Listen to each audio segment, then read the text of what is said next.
বোলপুরে গিয়ে সেখানকার ঐতিহ্যবাহী জিনিসগুলি দেখে চোখ ও মনের আরাম নিচ্ছি।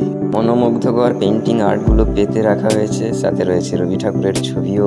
এদিকে আবার কাঠের উপর বাড়ির নাম লেখা রয়েছে, যেমন মজুমদার বাড়ি, মাই সুইট হোম, সেনগুপ্ত, কর্স। আর এই রেস্টুরেন্টের নাম শকুন্তলা। পুরোটাকেই পুরনো ধাঁচের ছোঁয়া দিয়ে বানানো হয়েছে।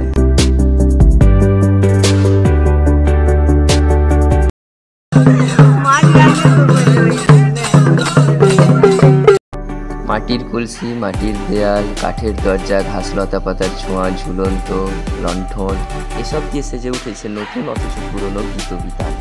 আর ওই দূরে দেখতে পাওয়া যাচ্ছে আর্টিফিশিয়াল গুহা।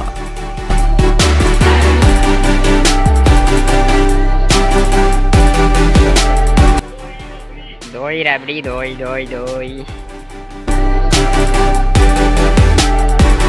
মাটির উনুন, তার উপরে মাটির হাঁড়ি, মাটির কলসি, এগুলো সব এখানে শো পিসের মতো রাখা রয়েছে, অথচ এগুলো আমরা প্রতিদিন অরিজিনাল ব্যবহার করি।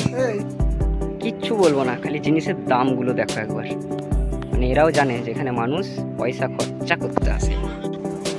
এটা দেখো, মনে হচ্ছে যেন বনের ভিতরে কোনো বনবাসীর বাড়ি। অসাধারণ। আসার সময় হেঁটে হেঁটে এলাম, কিন্তু যাওয়ার সময় আর পাচ্ছি না, একটা হিরিকে বেরিয়ে যাচ্ছি। টোস্ট দিয়ে আজকের লাঞ্চ হয়ে যাক।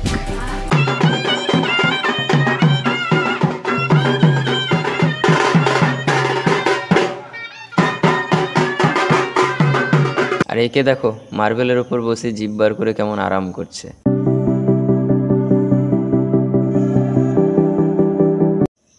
এক্সিট।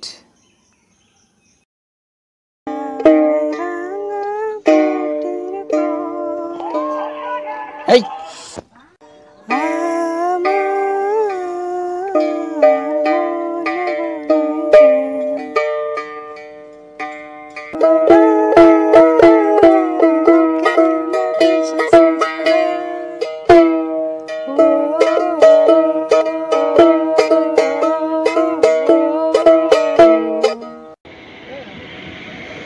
চলো, ট্রেন এসে গেছে, এবার চেপে পড়ি। বাড়ি একদম সোজা।